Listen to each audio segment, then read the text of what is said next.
Welcome back, everyone, to Sports Extra, and we have with us the great Brian Hauswirth from the Tiger Radio Network, a longtime friend, of course, a regular guest for good reason. If anyone knows college football, it's Brian. Good to see you. How are you? Oh, it was good to see you, Chris. Good to see you, and congratulations again on the Hall of Fame. Oh, thank you very much. I appreciate that. Big breaking news tonight. It's shocking. You know, we left the stadium Saturday wondering about the health of Kelly Bryant, who it turns out, Mizzou announces, has a sprained knee. We'll be ready to go for full team activities this week. But lo and behold, tonight, we learned that Cale Garrett, Missouri's star linebacker, arguably the star of the team, will be out for the season. Brian, he suffers a torn pectoral muscle and will undergo surgery Tuesday.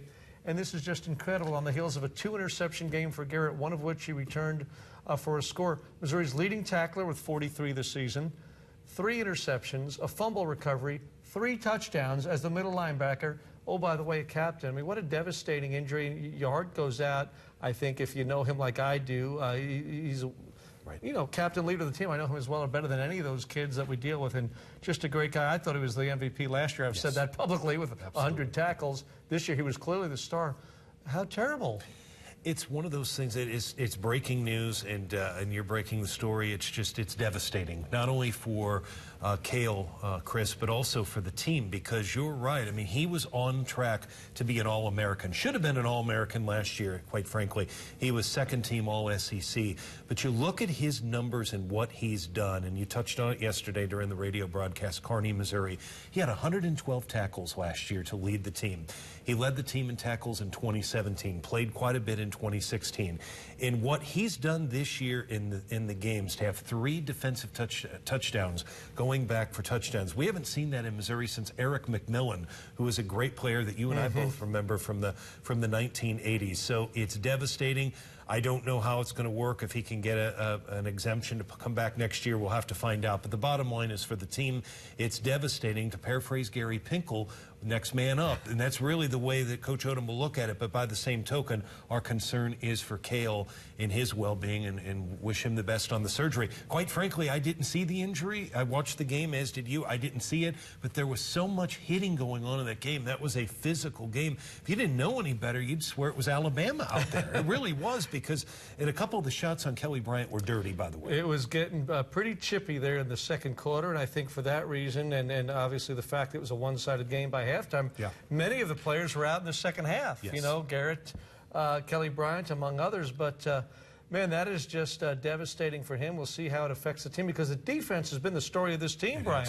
The defense has been really good, with clearly Garrett leading the way. Garrett leading the way, Chris, and you look at what they're giving up per game, about 231 yards per game for offense, and that is 3rd best in terms of total defense. They obviously have that defense revolving around him, but you look at guys like Whiteside and Jordan Elliott and AC and Holmes and Perkins, and they'll step up. But what a devastating loss. And what I love about Cale is just that blue-collar attitude. You've talked about him so many times, but it's Kearney, Missouri. And you look at, for people who aren't familiar with the program, you obviously are very much. I did a lot of their games when I worked in Carrollton 25 years ago. And while the players were different, it was still the same type of mentality. Blue-collar. Brock Christopher played there, and you remember Saunders. And you look at Cale coming out of high school, Chris, all the blue-chip schools didn't go for him. Missouri obviously was in on it, but Navy was in. Navy actually recruited him very heavily. So did Northern Iowa. But it was Andy Hill and it was Barry Odom that helped get him to Missouri. And what a player he's been. One of the best defensive players I've ever seen here. Well, Odom loves the kid. He loves all his kids, but he really relates to Cale Garrett, I think, you know, as a linebacker, and maybe not the heaviest recruited guy, but just a smart player. Look how he read those interceptions. Brian, wouldn't you agree? He was getting national acclaim. I think he was on pace about halfway through the season almost for All-American honors. No question. And Dave Matter wrote about that the other day, but I totally agreed with his article, but I agree with you. And he should have been. I think last year you could make the argument. Could have been. But you look at the game and think a year ago when you were at Bryant-Denny Stadium in Alabama, the top team in the country at the time, although they lost to Clemson. Cale Garrett had 12 tackles in that game. He was not intimidated by Tua, not intimidated by that high octane. A lot of those guys, by the way, are in the NFL now. And he just, at times, dominated in that game.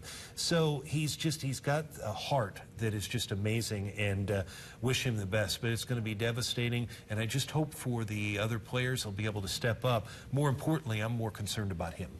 Well, yeah, I mean, just a great, great kid and ambassador. All right, so Kelly Bryant, we think will go. They say he will participate fully this week, even with the sprained knee.